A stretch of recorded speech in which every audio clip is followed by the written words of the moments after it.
Right, ladies and gentlemen, welcome back to another episode of Unbettable. It is your boy Holmes here with Gary. No Mondo today. But Gary, we're going to tackle all the picks that we need to get into for Wild Card Weekend this weekend. We're going to get into a little Australian Open with special guests later on in the pod. We'll have some NBA picks, NHL picks to round out the night. Gary, how we doing today on this glorious Friday? We've been grinding on this glorious Friday in hopes Yeah, that by the time this glorious Friday night comes around, we can forget about everything we did on this glorious Friday. nice. Had to deal with UF a little bit today, get my internship locked in, working for the Alligator, getting their podcast up. But everything's good. We got the new mic, we got the light, we got the new webcam looking crystal clear. Love it. But yeah, let's jump into it, Holmes. What are we talking about first? Which game you want to go with first? Hell yeah, we'll just run down the slate for Wild Card Weekend. Obviously, if you've watched the past couple pods, you have seen us talk about these games kind of at length, I think, at this point.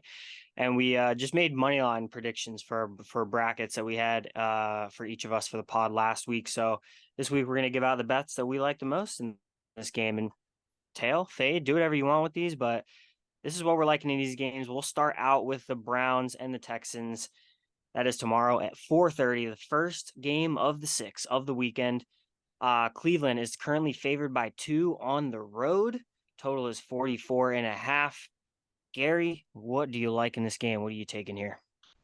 Okay, so immediately I'm riding Houston this game. I've had the same feeling about it all along. We know Mondo went with, the veteran Browns, but I'm going with the new guys in Houston, man. They've been making a lot of noise this year. They're playing in Houston. CJ Stroud's first playoff appearance is at home, and I think that'll be huge for him. So for this game, I'm just taking the outright money line for the value. You got plus 115. I really like them to just take this home. I mean, you could take plus two if you really are unsure about it, I guess. But, a lot of these games, well, not a lot of them, but this is one of those games where it's just a straight up pick 'em. Minus two, plus two. Which one do you like more? So in that case, I'm taking Houston plus 115. Nice. That's a great pick. I am right with you, Gary. I'm also going to take Houston on the money line. We just talked about it. I do not think, and we both said it, I do not think the lights are going to be too bright for CJ Stroud. I think he is going to rise up, have a really great game at home for the Texans in a building that is going to be juiced up to watch this team play in the playoffs for the first time since the Deshaun Watson era. And I get it. The magic has been there for the Browns. Like Joe Flacco has been looking pretty nice, commanding that offense down the stretch. And the defense, obviously, we've talked about, they've looked good all season. They've been one of the best in the league, but I wouldn't say that that defense has been as good down the stretch as they were in the front half of the season. Now that's just my opinion. I would probably have to look at some stats to see whether I'm like actually wrong or right about that. But in my opinion, I just like the Texans a little bit better in this game. The vibes from this team, I love it, man. I've been placing a lot of money on the Texans this season. So far, it's worked out well. We're going to hope that it works out well one more time for us. It is plus 115 on the money line. So I think we're getting really good value there. And as far as a prop goes, I'm thinking about something that's a little bit on the juicy side. David Njoku, 50 plus receiving yards. That's an alternate line. You can get that at minus 175 on Hard Rock. Obviously, again, it's a little bit juicy, but I like how much he's been targeted with Joe Flacco under center. He's become almost a cornerstone piece in this offense. Him and Amari Cooper are just absolutely dominating the pass game. So it might be interesting, even if you want to parlay an Amari Cooper 50 plus with that. That's minus 450. I'm wondering if you were to build that out right now. I'm going to tell you what kind of odds you would get for that because that could be something you might want to think about. Plus 105. You get plus money for trying to get Cooper and Joku 50 plus yards each. So I really like that. I am going to ride those solo for now. David Njoku 50 plus receiving yards. Might end up putting that with something else as well just to get some more value with that. Let's move on to the next game, Gare. This is the Saturday night game streamed exclusively on Peacock, which is going to anger quite a bit of people. But Hoopcock. Kansas City, they are favored by 4.5 at home. The Dolphins are coming into town. I've heard so much shit just about the weather, and it's just getting worse and worse here, Gary. Is there anything that you like in this game, and does the weather have anything to do with it? So I'm gonna pull out a little nerdy side of myself. I'm a big Xbox guy.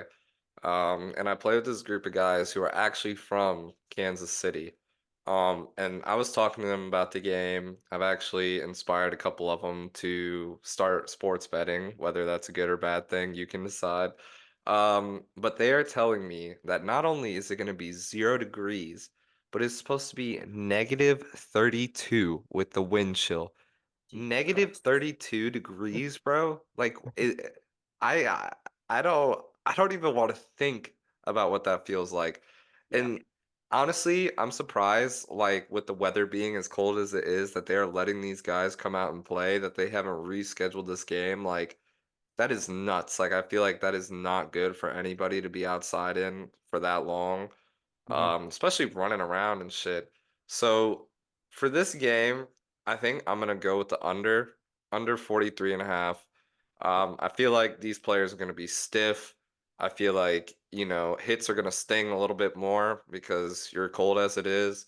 Um, but as far as the lines go, I'm gonna take Miami plus 4.5.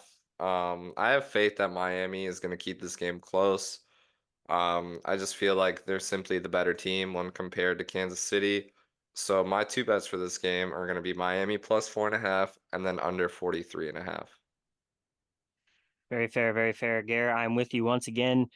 I'm also going to be riding the Dolphins and the Chiefs under 43.5 with you, just for the same reasons you said, dude. If you're having a wind chill expected to be in the -20s, -30s, I mean, I feel like that is a recipe for an under. I do not see players being very explosive in this game. I don't see a lot of explosive plays being made in this game. It is going to be a real tough, grinded out type of game, I think. So I'm going to be right with you there on the under 43.5. And that being said, I am probably going to tackle the under props for passing completions for both Mahomes and Tua. Tua is at 21.5 and Mahomes is 23.5. I mean, I totally see this as a game where they are not going to pass the ball a whole lot. I see it more on the Chiefs side just because I really like Isaiah Pacheco and what he's been able to do on the ground. I'm pretty sure Raheem Mostert is coming back for this week for the Dolphins, but obviously, given him being banged up, it's going to be, I think, a little bit of give and go with him and Devon Achane, who they want to lead that backfield, maybe more of who's the hot hand. But I could just totally see this being a big ground and pound game back and forth. So I'm going to definitely ride the under on this. And then again, take a look at those under passing completion props. For under 21.5 for Tua, it's -135, and it's -115 for under 23.5 Patrick Mahomes. So I'm not going to play anything official on those yet, but those are the props. If anything, I'm going to be eyeing in this game. I'm not going to be looking at anything overwise here because I just think that weather is way too risky to be putting something out like that. Before we move on, also, we wanted to put out Mondo's picks as well because Mondo did send in picks for this weekend. He is on the Browns and Texas under 44.5 and a David Njoku anytime touchdown. And in this game, he has a Tyreek Hill anytime touchdown. All right, Gary, let's move on to the Sunday slate, the 1 o'clock game. This is supposed to be another bad weather game. Pittsburgh is going into Buffalo. Buffalo favored by 9.5. Over under is at 33.5. This was another game that I was contemplating taking the under in, but now with as low as that has gotten, I'm a little bit sketched out about it now. Do you like a certain side in this game, certain play here? I mean, I don't know. I feel like as the week has gone on, Pittsburgh has added more fuel to their fire to want to win this game. Everybody's taking Buffalo. I mean, everyone. But also, one thing I've noticed is all of the guys that we see on ESPN that, lock in their picks, not necessarily betting wise, but more prediction wise, a lot of them are saying it's going to be more than 33 points. Um, so for that reason, I'm going to take over 33 and a half. I feel like that's not really that unfeasible, if that's a word. But Just then feasible, just feasible. it's not very feasible. There we go. I don't know why I Or wait, said it's not very. Yeah, I know unobtainable, what you mean. Yeah, I'm a little. Yeah, unobtainable sorry, is the word I'm that's a looking better for. word. There you go. What are you missing Um, as me and Holmes have a little grammar lesson here. out? I'm gonna say it's over 33 and a half. That spread is a little juicy though. I don't know how I feel about that one. So for that reason, I'm gonna take Josh Allen to throw a pick. We're going to take a Josh Allen over half interception, and we're going to go over 33 and a half. Yeah, I think the Josh Allen INT is a great play. I mean, when does he not throw one realistically? Yeah, like I said, I was leaning toward taking the under in this game. I think I'm going to stay away from the total. Um, just dipped a little too low for me, but in terms of the prop market, I think I am going to take Najee Harris over 58 and a half rushing yards in this game. He has had a great second half of the season. He's been really getting it going on the ground. The Bills are very susceptible to getting got on the ground. And I like Najee to just keep it going for the Steelers. I think that again in this cold weather, they're going to depend on him a lot in the ground game. He's going to have to be that bulldozer for them, just getting them first downs, getting them yards, getting them into opposing enemy territory. I like Najee Harris to go over 58 and a half. I'm going to lock that in. And I'll probably take Najee Harris to score a touchdown as well. He's at plus 175. I think you're getting a lot of good value on that for the guy, in my opinion, that might be most likely to score for the Steelers in this game. As far as the side, I lean Steelers plus 9.5, honestly, to cover this game. I just love how they've been playing under Mason Rudolph. I know the Bills have just gone on a tear in this back half of the season to get in the playoffs, and they look almost as hot as anybody right now, but really hard to see myself betting against Mason Rudolph with how well he's been doing. And like you said, I think everybody and their mom is going to be on the Bills to cover this game. So leaning toward the Steelers to cover, but I'm going to go with the two props of Najee Harris over 58 and a half rushing yards and a Najee Harris touchdown. Mondo for this game, he has the Bills and the Steelers first half under. I want to see what that's set at right now, so I can at least give that out because I honestly think that's a pretty good play. It would be really hard, I think, for these teams to kind of feel each other out. So there's first half totals from 14 and a half to 17 and a half. The under for 14 and a half is plus 125, and then the under for 17 and a half is minus 170 with some odds in between. So it kind of depends, I guess, what kind of number he got on that. He also took the Steelers plus 10, so he's with me on that side with the Steelers covering. Gare? To the next Saturday game we go. Green Bay at Dallas, 4:30 p.m. Dallas is favored by 7, and the over-under is set at 50 and a half. What do you like for this game, my friend? I thought that I liked Dallas -7, and then you brought up that stat of Green Bay coming to Dallas and being 3-0. And honestly, dude, I wish you would have never told me that because that is the only thing that has been on been on my mind Yeah. when talking about this game and trying to give advice to people. Actually, the other day, I was violently hungover in an Uber at about 7:30 in the morning, and this was the game I talked about with the driver as I went home. So much so that I got out of his car and threw up immediately, Jesus. because it was just fucking up my head. Too bad. So for this game, I'm just gonna go with my gut here. I'm taking Dallas -7. Um, I think this is the season that they really think that everything is just going to come together and they're finally going to make it. And also they've been unstoppable at AT&T. Also, I think that if Dallas loses this game, I think McCarthy is out of Dallas. It's been speculated all over Twitter. It's not necessarily from reliable sources as of now, but I've seen it enough times that it's believable. He's I feel like he's just kind of like a placeholder. Like he gets them to the playoffs every year and then they fold. And I Mm-hmm. think that if they don't bring it back together this year, he's gone. So I'm taking Dallas -7. I'm also going to take a CeeDee Lamb tutty. I feel like he's been balling out every single game. This is finally one of those games where weather is not going to play into any sort of effect because they are indoors. Thank God. If this game was in Lambeau, I could only imagine how cold it's going to be there. Yeah. So we're going to take a CeeDee Lamb tutty. We're also going to take a Cowboys -7. Nice. All right. Gary, I'm going to be on the opposite side of you. I'm going to take the Packers to cover the 7 in this game. Okay. Partially for that reason I told you in the last pod, the Packers are 3-0 in AT&T Stadium, and that is wonky, man. That is wonky. I get it. It's not been with Jordan Love, but there's just something about that stat that is just sitting in my brain right now. And honestly, as much as there's been ups and downs this year with Jordan Love, I think down the stretch he's been playing very well for the Packers. Played well enough to at least help them get into the playoffs. He's been commanding the offense a little bit better. Obviously, having Aaron Jones back healthy for the running game has been helping a lot.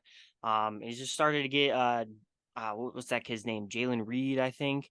Jaden Reed. He's starting to get Jaden Reed, Dontavian Wicks, trying to get them more involved in the offense. They have so much talent, so much speed that they got to utilize. They have so much potential in those guys. So I think they're starting to unleash that a little bit. And I really just hate to back the Cowboys in the playoffs, man. We've just seen it time after time how much they fold in this spot, how much they are just built up for this moment, and then it all comes crashing down. So I don't expect right now the Packers to outright win this game, but if they're giving me 7 points, I think I'm going to take that right now. And as good as Dallas has been at home this year, I'm going to take the Packers to keep it within a touchdown on the road in the playoffs. As far as a prop goes in this game, there's not much that I like right now. I might have something maybe before this game starts. If anything, I kind of like Dak Prescott over 1.5 passing touchdowns because of how well that passing offense has been working for the Cowboys, but it's minus 210. So I'd have to find something to maybe parlay that with because that is a little too juicy for me. Mondo sent his picks in. He also has a CeeDee Lamb anytime touchdown, so he's with you on that, Gary. And then he is riding the under of 50.5 in this game as well. So you think this is going to be a little more low scoring.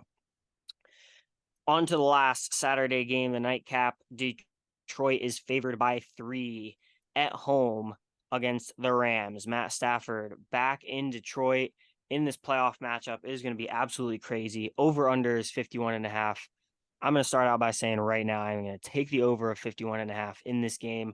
I think this could potentially be 60 points plus in this game. I'm going to just start out by saying that. Okay. Um, yeah, this game is on Sunday, by the way. The past few games, I think we've said are on Saturday. This game is on Sunday at Oh yeah, 8:15. my bad. It's okay. At first, I was like, damn, we got a lot of Saturday games this weekend. But yeah, this game's on Sunday. This was the game that I talked about on the last pod, where I had the Gary Guff feeling. Copyright enforced, trademark enforced, Gary Gut feeling.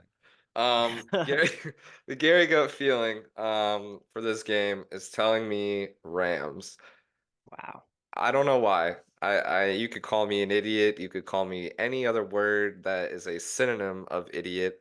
Um, but I like Rams +3 here. I really do. I think that this team has what it takes to win a Super Bowl. They know what it takes to win a Super Bowl because they've done it in the past 5 years. And then you got Puka, bro, who is literally a god amongst men when it comes to rookies. He has been balling out. He's got Rookie of the Year in his sights. He's there, and he is him. This game is played in Detroit though, so I definitely feel like this house is going to be jumping. This is the first playoff game that this team has seen in eons. So they are very excited, and we all know that. In Detroit, it is not to discount Detroit at all. They are a great football team, and they have proven that they can beat the best teams in the league. But I'm still going to ride with the Rams +3 here. I'm also going to take a Puka anytime touchdown. Um, that's my pick. This is one where if you fade me, I will not be mad at you at Sam Schulman. But I'm just going my gut here. +3 and a Puka Tutty. Respect that. I don't think I have anything prop wise in this game. I'm looking at a few things, possibly Aaron Donald to get a sack for +120 against his old QB Jared Goff. Would be maybe looking at passing yards as well for both of the QBs, but nothing official that I'm going to put in yet on that side. Mondo, he did have Lions -3. So he is on the opposite side as you. He thinks the Lions are going to cover and win this game. Uh, what will he? He has Amon-Ra St. Brown anytime touchdown. And he also has Kyron Williams anytime touchdown in this game too. All right, last game Monday night, 8:15. This is our team, Gare. The Tampa Bay Buccaneers are at home. The Eagles are coming in favored by 3. Over under is 43.5. What are we taking here, Gary? On the count of three, we're going to say what team we're taking. Ready? Yeah. 1, 2, 3 Bucks. Bucks. Yes. That's what I like to hear, bro. Fuck the Eagles. They suck right now. They are horrible. Honestly, the Bucks kind of are too, but no, we're not. This Monday, we are not. We are playing in Tampa Bay, correct? Yep. You We're already know. here, bro. Baker is here. Baker has been underperforming the last couple weeks, but if this social media that is being dropped by the Bucks doesn't hype them up, I don't know what does, bro. Like this shit strikes fire in my eyes, and I don't even play for the fucking team. So I'm taking Bucks plus 135 money line. I am taking Vita Vea to get a sack because he is a fucking dog. And I'm taking a Mike Evans tutty. I'm taking a Rashad tutty. And then I'm also going to take a Jalen Hurts interception. I'm juicing this game, and I'm betting the Wow. house on this game. Will it backfire? I really hope not. But Mondo said I said this last time without any enthusiasm. Light the motherfucking cannons. We in this bitch. We gonna win this game, and I'm ready to watch. Heart, go. Wow. All right. That's gonna be hard to top, honestly, because that was pretty fire. Um, I mean, I'm gonna be with you. This is a homer pick for me. I am taking the Bucks to win this game on the money line. It is really hard because we looked like poop against the Panthers. We looked like poop against the Saints, but the Eagles have looked like poop too. They've looked so bad down the stretch. I told you, I think the loser of this game, the coach, has a very good chance of getting fired. I think that does reign true for Nick Sirianni, man. If he loses this game and they go out this season the way that they've gone out, it's gonna be a very bad look for him. With that being said, again, I'm gonna take the Bucks money line plus 135. We're gonna ride it. I'm also gonna ride Rashad White over 24 and a half rushing, or not rushing, receiving yards. I think he can totally break this open. I think there's going to be a lot of pressure on Baker from the Eagles front, so he's going to have to dump it off a little bit. I think Rashad White is going to be there as his loyal pass catcher that he has been this season. So I'm going to take Rashad White over those 24 and a half receiving yards. And then you're going to take Vita Vea sack, right? I might, they don't have it out yet, but if they do, I'm going to fucking ride that with you because I think that's a great bet. I will definitely take Vita Vea to get a sack as well. But for now, that is what I'm going to go with. Bucks money line and Rashad White over receiving yards. Let's see what the boy Mondo had in this game. He has Jalen Hurts and Baker Mayfield over 1.5 interceptions combined. So as long as there are 2 picks in the game, 2 from one quarterback, 1 from each, does not matter. He will cast out play. I like that. I That's feel not like bad. it's yeah. Yeah, I do like that. Well, All right. So I think that'll wrap up our wild card weekend picks. Gary, you have anything else you want to add on that, or you want to jump into some Australian Open talk? last thing I'm gonna say, Vita Vea, if you're watching this, if you get a sack this game, I will buy your jersey. I've been contemplating it for a long time. All I have right now is a Kyle Trask Bucks jersey, but if you get a sack this game, I will buy your jersey. And that is all. So, Wow. like Holmes said, we're going to go a little bit out of our element on the pod today. We're going to talk some Australian Open tennis. I'm going to get my roommate on here and just we'll be right back. Welcome back, everybody. We had to take a quick break to get our boy Abhay talk here on the pod. Abhay is my roommate.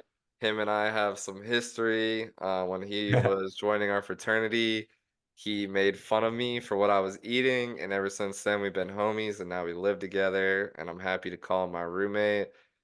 But Abai, we have you here today on the pod to talk Australian Open because you are our tennis guru. You inspired me to watch the one tournament that was going on in New York, and it was a new experience for me, and I appreciate it. But Abai, welcome. How you doing today, buddy? Doing great, boys. I'm glad to be on this podcast. I've been following it now for quite some time. Love seeing the different content with all the different sports, and now I'm excited to talk some Australian Open with you guys. Like I've been playing tennis for over 15 years and been following tennis ever since then. So I'd say I have a pretty good knowledge about the sport, and hopefully give you guys some insight and make you guys watch the tournament the next couple weeks. Yeah, for sure. We're excited about it. All Love right, it. so let's get into it. So, what's our first matchup we should be looking at here? So there's a few really good first round matchups. Before I get into just these matches itself, I'll just go over some favorites for the tournament, both on the women's and on the men's side.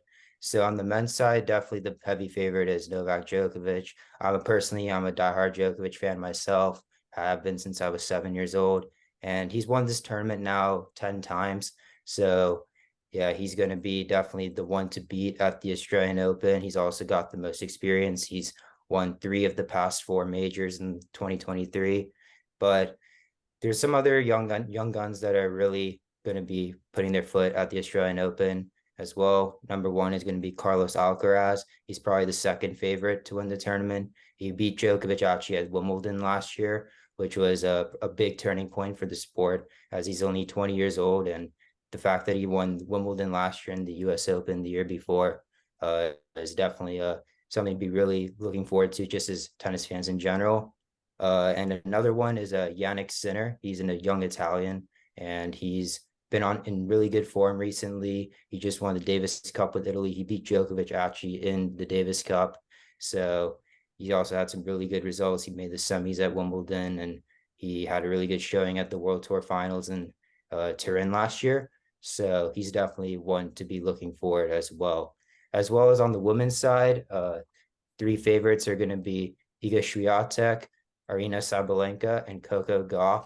Coco Gauff is a 19-year-old American. She just won the US Open last year, and she's in really good form as well. She just won a pre-warm-up in Australia last week as well as Sabalenka, who's won the Australian Open last year. She had really good results in the majors as well, and as well as Swiatek, who's been #1 player of the world in the women's game the past 2 years, and she's won the French Open last year, and she also looks really good for this Australian Open as well. So as you asked, some really good first round matchups. The first matchup I want to talk about is Ben Shelton versus Roberto Bautista Agut.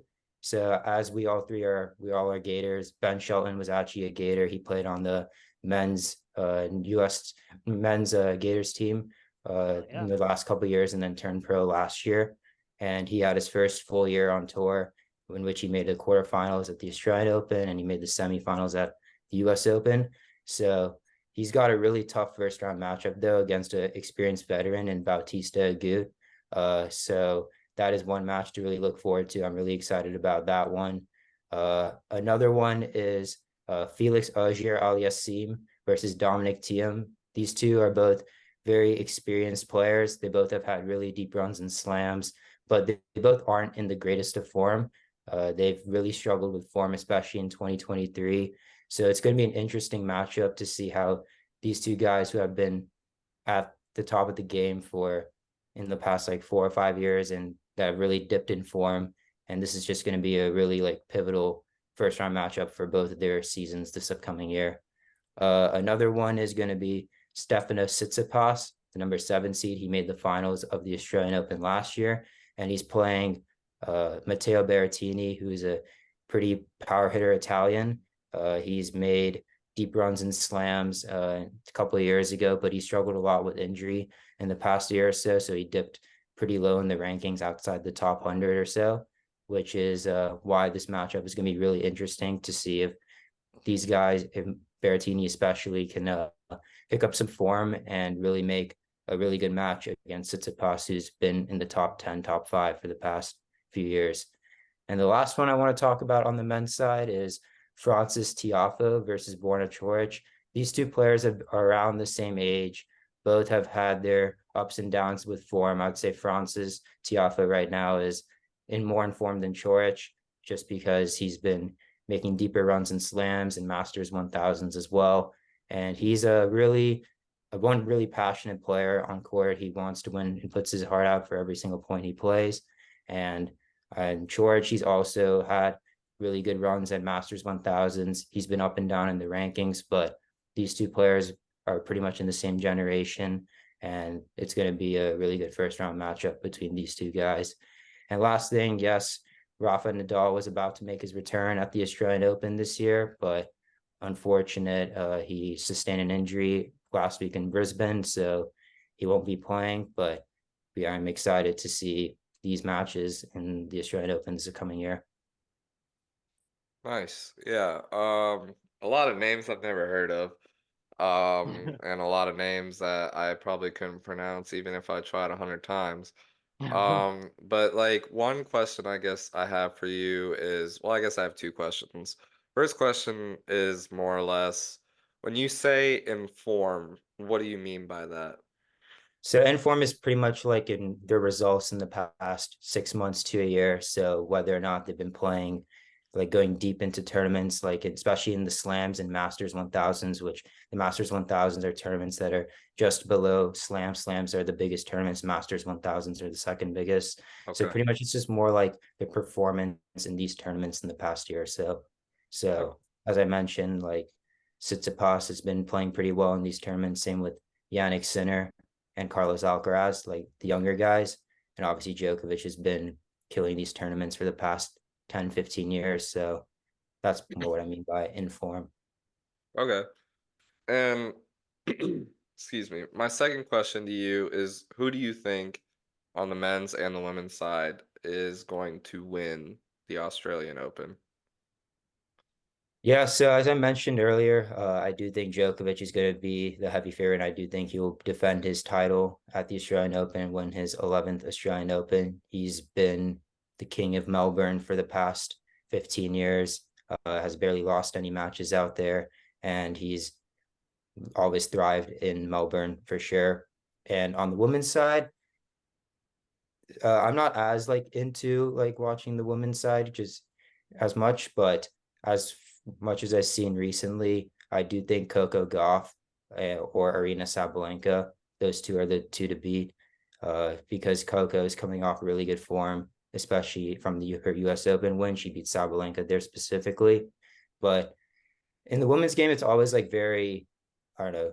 It's not been as consistent as the men's game in terms of just who's been dominant at all these tournaments. Like the winners of all women's slams have all changed over the past like 5, 10 years after Serena Williams, obviously the greatest female women's tennis player of all time. She's kind of like retired. So now it's pretty much like anybody's game, especially within the top 10 of the women's game. But I would say Coco Gauff or Arina Sabalenka. All right, so we got those two. We got Djokovic to win the tourney. Actually, Hard Rock has a promo out right now. Djokovic plus 150 to outright win the Australian Open. And I think it's interesting about how you brought up the fact that women's side is not as consistent with the winners as the men's, because in most sports that we watch today, especially independent men's sports, we see those men usually, you know, competing with others that randomly come out of nowhere, and then the women's is like you have this one superstar who like just never loses. Yeah, it's So just also the fact that in the past 15, 20 years, the men's game has been dominated by the big three, Djokovic, Nadal, and Federer. Like those three guys have won like over 60, like close to 70 slams all together in the past 20 years, which is wow. why they've dominated the game for so long. But now since Federer retired a couple years ago, Nadal is more or less on his way out. And now it's just still Djokovic left. That's where some of these younger guys like Carlos Alcaraz, who's won a couple slams, Daniil Medvedev, who won a slam a couple of years ago. There's just going to be more uh, differences in who's going to win slams. Djokovic is getting a bit older, but as of now, he's still on form. And like I said, he won the past 3 out of 4 slams last year and no injuries to him. So I definitely still see him as being the favorite at most of these tournaments. All right. Well, Holmes, do you have any questions? I don't think so. I think I just thought it was interesting how Abhay, like just how you mentioned the women's game has definitely been a little more inconsistent than the men's game. And I'm looking at like the futures odds, and I mean it's definitely indicative of that for the women's futures to win the Australian Open.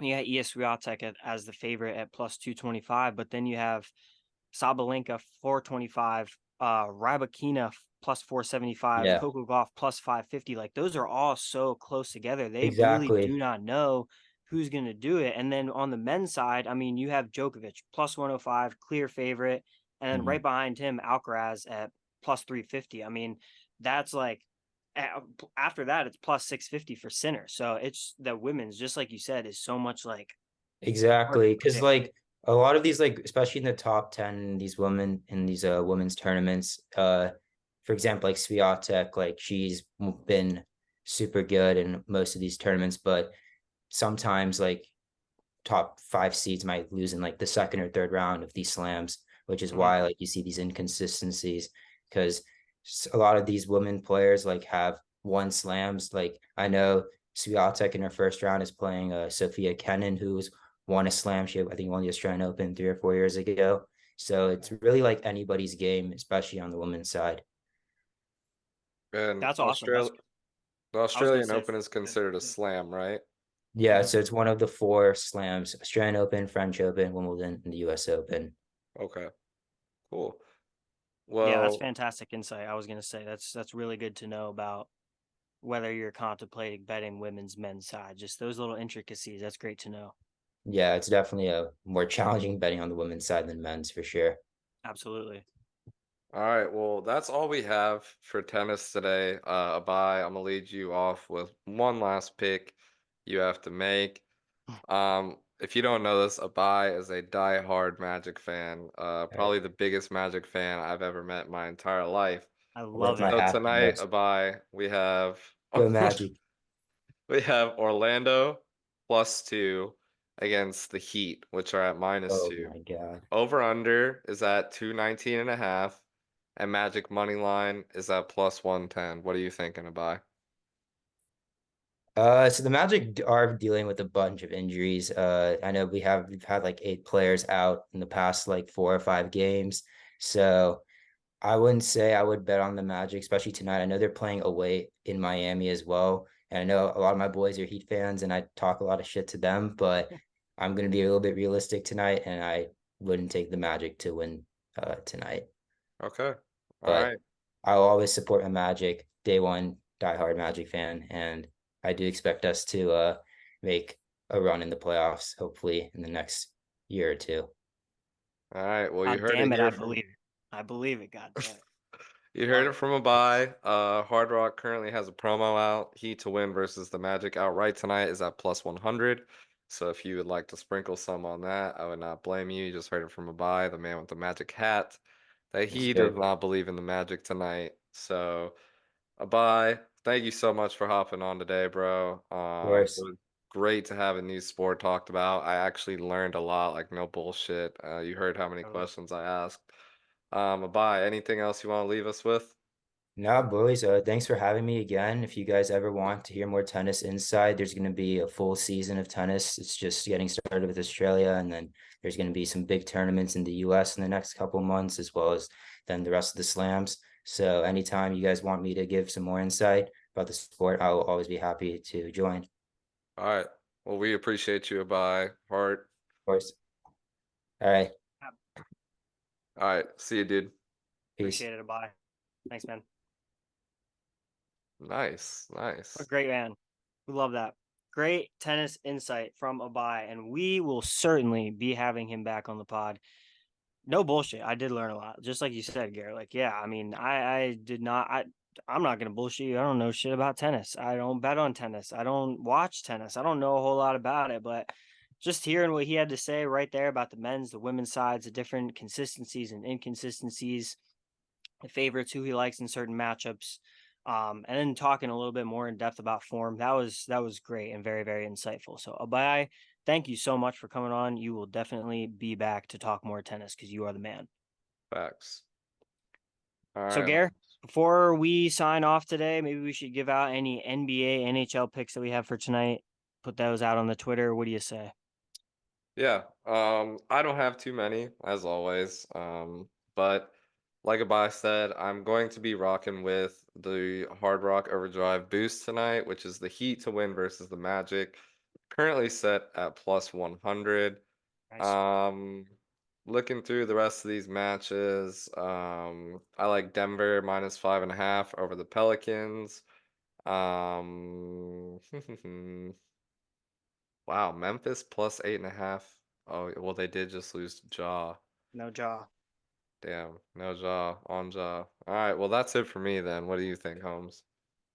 All right. Well, I got a few in the NBA, but before that, I want to give out this NHL pick, and I want to shout out my boy Nick Lip because Nick Lip is the hockey man, the hockey guru. We're gonna have Nick Lip on at some point. multiple times, I am sure, throughout the rest of this NHL season because he has been all over hockey. I have been horrible at hockey lately. I just can't get anything together. That's why I've had like 0 picks out for hockey lately. But he is on Ryan O'Reilly to score a goal tonight for the Predators playing the Stars. He has hit 3 out of 3 goal scorers in the past 3 nights. So I am riding the hot hand in Nick Lip tonight. Good luck, my man. We are going to get this shit. I love what Nick Lip has been rocking with the hockey right now. So we are looking forward to having you on Nick Lip, and keep it hot with the hockey plays, man, because you're all over it. I love it. As far as the NBA is going, I'm going to take a few plays. I'm going to take Jalen Duran over 0.5 steals. This was plus money, and he has actually hit this prop, I think, 9 out of his last 10 games. So I'm just riding on the trend on this game. Kawhi Leonard over 2.5 assists. I just thought this line was a little bit too low tonight for the Clippers. I mean, sorry, I'm losing my train of thought. The Clippers have been playing a lot better now that they're getting their full lineup integrated. Everybody's starting to mesh well together. And I think that this team's looking a lot better, and they are going to be a playoff team very soon. So I'm going to take Kawhi Leonard over 2.5 assists, a little low line for me. And then I'm going to take Alperen Sengun for the Rockets to post a double-double because that dude is a monster in the paint for the Rockets. The Pistons are a god-awful team, and I think he's just going to put up a bunch of stats against them tonight. So I'm going to take Alperen Sengun to post up a double-double tonight. I did throw together a little parlay as well. I'm not going to post this as anything official, but if you want to take this, these are just some alternate lines that I found that I was trying to put together. I have Miles Turner over 7.5 rebounds, Victor Wembanyama over 19.5 points, so 20 plus points, and then Lauri Markkanen also 20 plus points. If you put all those together, you can get plus 244 on Hard Rock. Just riding that out tonight with a couple of alternative plays that I liked. So that's what I got in the NBA and the NHL play from Lip. Gary, you got anything else you want to add, or is that it for us today? I think that's it for us for the week. Before we sign off, I'm just gonna give a couple announcements about the show in general. Uh, First of all, I want to thank everybody who has been watching the show. The amount of support that we have received and just this past month or two has been insane. It just goes to show that when you consistently do something, you get consistent results. And that is all thanks to y'all who watch. So thank you very much for following us on the YouTube, the Twitter, the Instagram, the TikTok. TikTok is new. And I post some kind of funny shit on there sometimes. So if you're interested in that, definitely go give it a look. But moving forward, Unbettable will be downsizing to about 2 episodes a week. Just because football is not going to be there. We just don't have as much to talk about. But once baseball and all that kicks up, especially college ball, I know Holmes loves college ball. We'll start talking about that a lot. What the fuck? I just got a Are phone you good? call, sorry. Um, and then also, if you like just general sports news, Bar and Boys is the other pod that we have here with Big Dog Media. They are going to be upping their uploads to 2 times a week. And also, the last announcement we have been rocking with Big Dog Media since the beginning. That is the name that we have been with.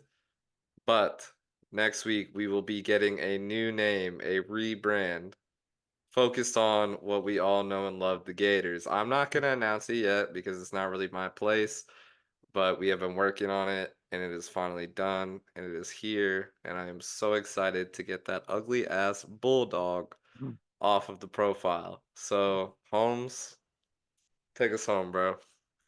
Well, as always, if you like the episode, please like, please share, please subscribe, please share with all of your friends. Again, to reiterate what Gary said, thank you all so much for watching, for subscribing. We appreciate all of the support as we continue to do this every day. We love getting to do it and getting to put out good content for you. Like you said, we'll go down to probably 2 episodes a week, but we will still try to be putting out short videos and content on the social medias about picks each day because we want to be able to get all the NHL, MLB, college ball, NBA, all this stuff out to you guys while the seasons are still rolling on. So even though there's no football, there will be picks. But for now, for Gary, I am Holmes. we will see you next week. Peace. Peace.